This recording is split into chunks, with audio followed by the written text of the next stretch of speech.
Okay, good morning mga buddy. Gagawin tayo ngayon na Civic ESI. Aasin natin yung gauge ito.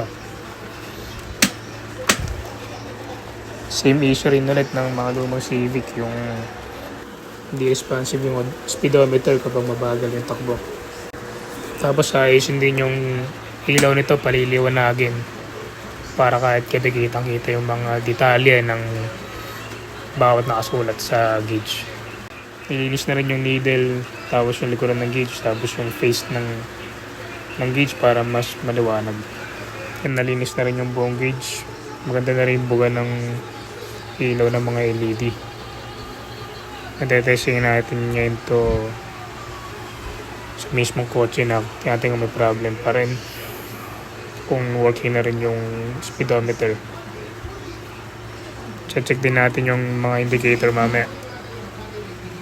Patakpuin na rin natin to from 0 to 100. Tingnan natin kung may problem pa rin. Natin kung may pipitik ba o babagsak yung speedometer habang tumatakbo.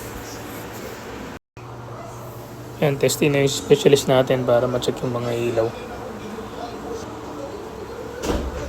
Yan, checking siya sa mga LED na kinabit kung okay yung mga buga. Yan, mas maliwanag na ngayon yung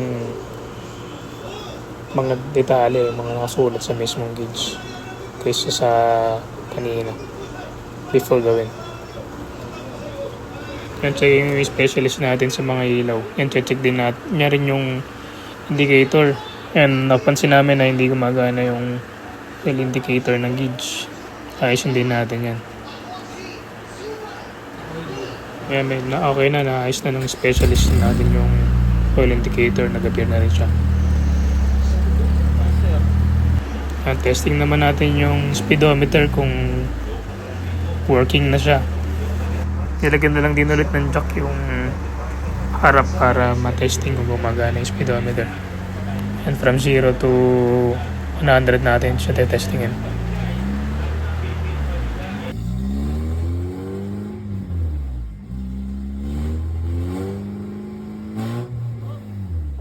And okay na, napaka-responsive na ng speedometer ng gauge ng ESI na to. Ayan, isang Civic owner na naman ang natulungan natin para maayos yung gauge niya. Let's go!